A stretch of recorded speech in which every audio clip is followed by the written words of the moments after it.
one integrated solution that has the capacity to revolutionize the way we move things of value around the world. Let me use a railroad analogy to make the point. The token is the equivalent of the boxcar. It's the thing into which you embed something of digital value that needs to be moved from one place to another, from one part of a blockchain to another. The blockchain is the cargo invoice, is the invoice in the cargo manifest. And the rails is the protocol. And you have to think about all three as one integrated solution. Good morning, good morning. I'd like to welcome everybody to the Bullish Network. This pretty much solves up this video right here. When you can define it, describe it, and explain it, but you can't call it out by name. I'd like to give a shout out to Digital Asset Daily who put together this clip. I'm going to be highlighting this right here, guys. The state of securities market, current global macroeconomic trends affects our capital market. Now, this right here, guys, is a must-see video. Pretty much Jay Clayton, Glenn Hutchins, and Gary Cohen, and in which I can tie all three of these to Ripple. XRP investor right here, Glenn Hutchins. Jay Clayton, Royal Bank of Canada, represented Royal Bank of Canada. He was their lawyer. Now he's the SEC chairman.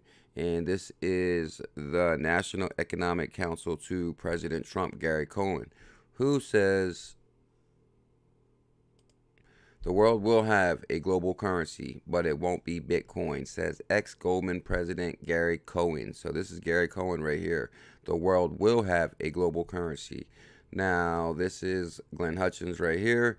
Bitcoin price is a distraction, says big technology investor. He is more excited about opportunities in cryptocurrency system. Now, this is Glenn Hutchins right here. And to sum it up right here is Mr. Hutchins points out some of his other investments. Among his separate investments are Ripple. So, now, if you guys don't know, this is the Digital Currency Group. Here's Barry Silbert. Here's Glenn Hutchins right here. He sits on the board of the Digital Currency Group. Now, if you go back to his resume real quick, guys, just to let you know how big of a player this guy is in the industry. Mr. Hutchins is the co-founder of Silver Lake, big technology-focused private equity group. He is far more excited about cryptocurrency ecosystem. Mr. Hutchins is the former equity tycoon, sits on the board of the Federal Reserve, Bank of New York, Brookings Institute, the Economic Club of New York, remember that right there, AT&T, and NASDAQ. So, he also once was an advisor to President Bill Clinton and co-owned the Boston Celtics. So, this guy is a big-time heavyweight. Watch the way this starts off, and I'm going to show you guys a few clips from this video that's very, very interesting. That it was going to transform our economy. How do you think technology is affecting our markets today? Where is it going to be 10 years from now? Your thoughts? I mean, this has been a driver of your investing philosophy for years. Sure. So for people who don't know, I've invested. I was into fintech before fintech was cool, and investing at the intersection of financial services and technology for the last 20 plus years. I helped to build companies such as Ameritrade, the NASDAQ stock market, and now Virtu, which is a... Wow. Guys, he said he's been investing in technology before investing in technology was cool. He's also responsible for helping along the NASDAQ, and so he's a big-time technology investor. And like I just showed you guys, he is an investor in Ripple XRP. So, I want to give a shout out to BankXRP at BankXRP. This is where this all started from yesterday. If you go to this right here, here's the original video right here. SEC Jay Clayton, Ripple investor Glenn Hutchins, center right, Gary Cohen right. Now the only thing that confused me a little bit about this is December 4th, 2019 right here. But if you go to the video itself, it says January 7th, 2020. So I'm not sure if they re-put this video out on their channel, or if this is a new video, or if this video is from 2019, but it's still an amazing interview. So let's go through a couple clips here. I think that we have to embrace this digitalization. We can't say that everything's going to trade in the traditional way it's traded for the last 100 years, and this is our sandbox, and we're going to stay in this sandbox. So I think the fringes around the edges are starting to get clawed away. I still think that this is the dominant capital markets in the world, and it's sort of in the hands of the regulators right now to sort of lead, not follow. And I think you have an interesting opportunity to lead. So you're telling me in a nice way, Lead. recognize this is happening and make it happen in the right way. Pretty much, guys, right there's a call to action. That's Gary Cohen saying, hey, this technology is amazing. We don't want to get left behind. So that's Gary Cohen right there, call to action. Now, Glenn Hutchins at 14 minutes right here.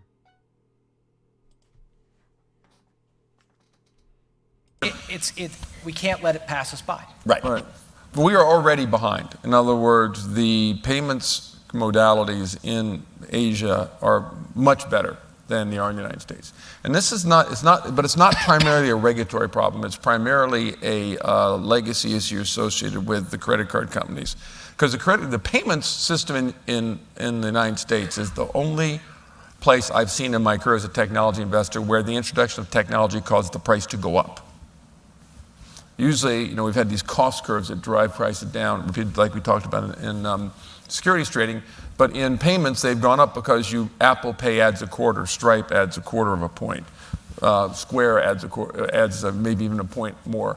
So payments go from 2% to 2.2 and a quarter to 2.75. That's actually ripping off the consumer. Whoa. And making financial inclusion harder to accomplish rather than easier. Wow.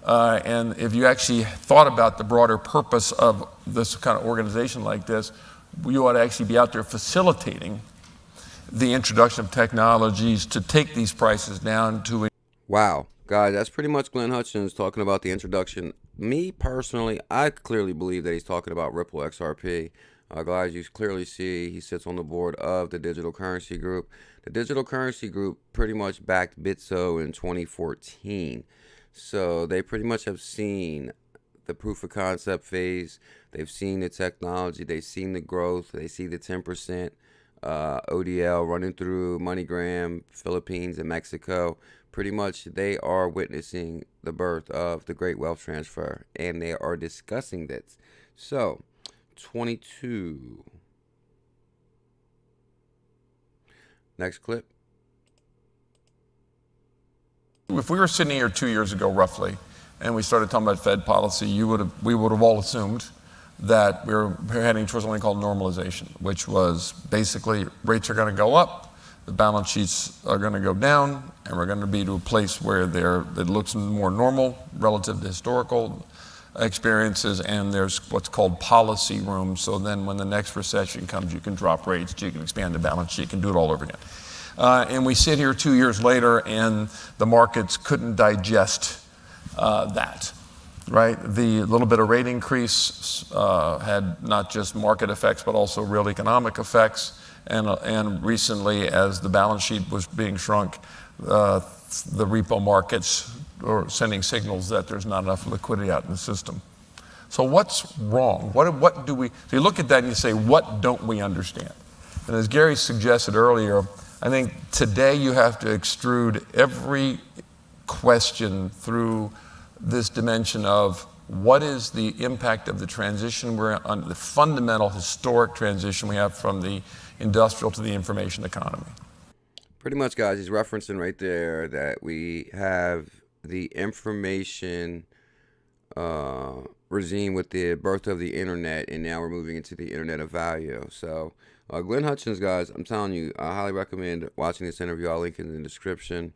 We've got a couple more good clips here. I'm going to show you guys. Extent. We're now talking about resiliency as opposed to defenses. When something happens, how do we recover? I think that kind of conversation needs to go on. I also think, let me just say,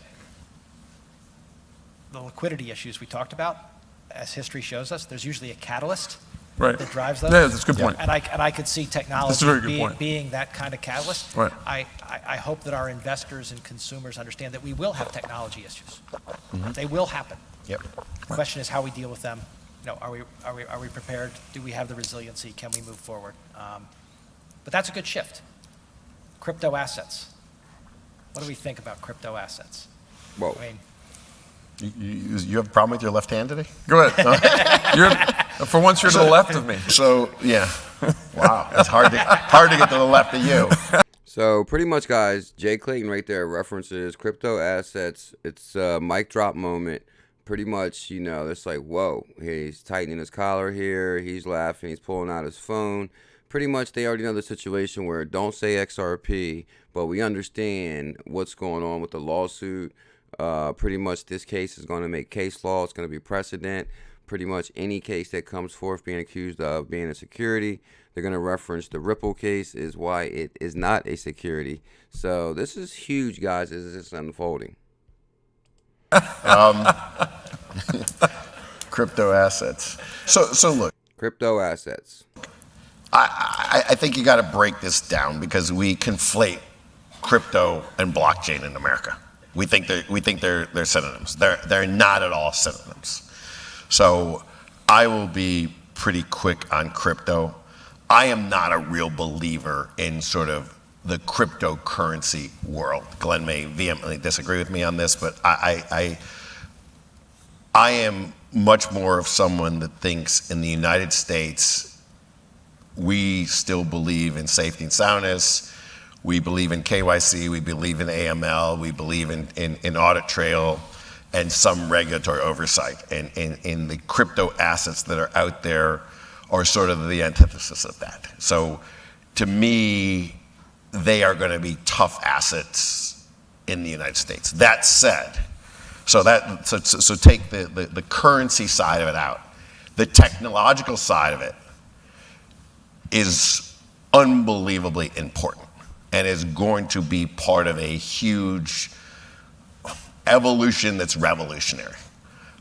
Pretty much, guys, he's explaining it right there.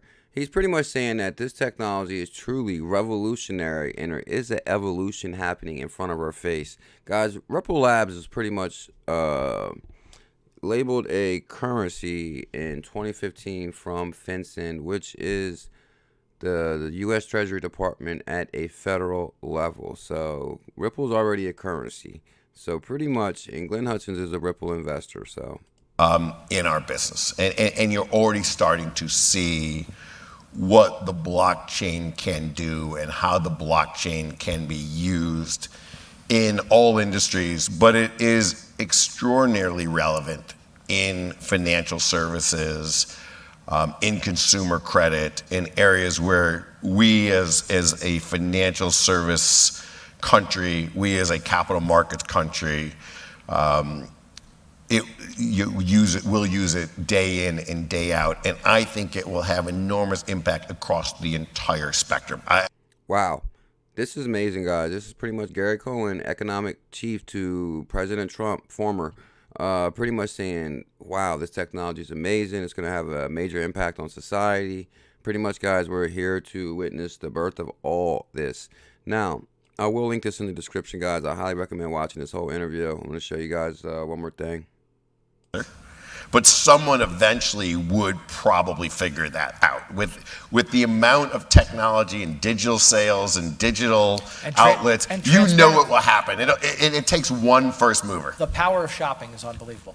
Once people can see prices and shop, prices exactly right. The market has become pretty efficient, pretty transparent. And there are a bunch of companies out there that will basically take your grocery list today and put it in the computer and tell you what grocery store in your neighborhood to go to where your all-in grocery list will be the cheapest. And so you'll get more and more evolution on this space. All right, well, any last thoughts on this space? I mean, I think this has been a tutorial that I just think that we ought to come back to, at the end, consumer welfare, because that's kind of what we're after, right? And that's not necessarily measured in prices. It's not necessarily measured in productivity. It's not necessarily measured in GDP growth or inflation.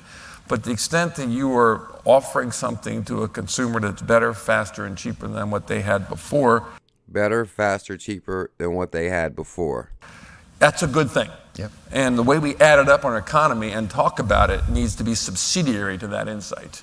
And policy needs to address the change, needs to be able, just like we talked about with crypto, just like we talked about now with Fed policy, it needs to change what tools it uses, how it address that. addresses that based upon how the economy changes in the pursuit of greater consumer welfare, rather than try to use old tools and old frames of reference old lenses to understand the modern economy. Wow. Guys, pretty much sums it up right there. New rules for a new society. Glenn Hutchins seems like he's been talking to BG. So look, on the consumer policy side, I will add one thing that I think is important. You know, Glenn's talked about a couple of the major problems in the world, whether it be climate or things like that. There's another issue on social side. You know, we all talk about banking the unbanked. Bank the unbanked, bank the unbanked. Now, that's for sure, guys. And he's going to go into cashless society.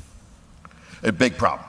You know, the payday lender should not exist in America today. It's one of those things that when I drive by them in New York City and see payday lenders, it's kind of shocking to me. In a digitized dollar, stable token, whatever you want to call it, world, we would eliminate payday lending. Wow. He's already talking about eliminating services because you can settle transactions faster. You don't have to wait. You don't have the process where you wouldn't have to wait for your paycheck, and people can be taken advantage of by, secondhand lending companies, payday loans. That has to be stimulant to the U.S. economy. Because if you could basically get your paycheck into a digitized wallet or into a stable token, take that wallet to any ATM, even if you pay the $2.50 ATM fee or pay the $4 ATM fee, I don't care what you know, versus paying 10 or 12 or 15 or 18% to a payday lender to get your money into your pocket, or use your digital wallet at point of sale. Wow. Pretty much, guys, he summed it up right there big time. Like I said, guys, shout out to BankXRP. I will link all this in the description. This is a must-see interview. Pretty clearly explaining the future outcome. Really quick, guys, like I said, here's Gary Cohen. He was the National Economic Counsel to President Trump. The world will have a global currency, but it won't be Bitcoin, says ex-Goldman president. So interesting scenario right there. Among his separate investments are Ripple. This is Glenn Hutchins. And like I said, guys, here's pretty much Digital Currency Group. He's on the board of Digital Currency Group right there. One thing that jumped out at me really quick, guys, is they said he was on the board of the Economic Club in New York. So here's the Economic Club in New York. Now, I didn't see him because that is from 2018, but something else did jump out at me right here. Julia Sweet, who is the Chief Executive Officer at Accenture. So Julia Sweet at Accenture. So I remember that basically Accenture, the Ripple solution, pretty much Accenture runs on Ripple. Overview: currently, most cross-border corporate payments take a day or more to reach their destination and take place only during business hours, resulting in delays, inconvenience, and expensive maintenance for SME and corporates. So, distributed ledger technology could change that, will change that. The technology is expanding and maturing quickly. Bitcoin, the original distributed ledger, has run continuously and secure since 2009. More than 600 alternative distributed networks have appeared since, including Ripple, which launched in 2012. So, the Ripple solution. Ripple is a DLT solution for cross-border payments and has a robust technology that has proven its mettle. So, this is amazing, guys. Recommendations, pretty much recommendations. Implement this technology. That's what she's going to go into. So connecting with the central banking, running on Ripple Labs, you see the future. And the reason, guys, I'm highlighting this is because you guys know who just spoke at the Economic Club in New York? Yep, yours truly, Big Brad Garlinghouse. So now we kind of see why he was hosting, or he was basically speaking. He was speaking to a lot of people here. You got Dan right here, Schullerman, President and CEO of PayPal. And I'm actually going to go through this list, guys. I'm pretty sure I'm going to be able to tie Ripple to a couple more of these players, that's for sure. So, Accenture runs on Ripple. Guys, I want to thank you guys for tuning in. Shout out to BankXRP, Digital Asset Daily. The Bullish Network logo will come down right now. Smash that logo to subscribe to the channel. Let me know what you guys think about the video in the comments. I will be dropping a video on this channel every single day, or I'm going to try my hardest. Thank you guys for your time. I will see you soon on the live stream at 11:30 a.m. Smash that thumbs up, hit that subscribe. Much love. Mahalo.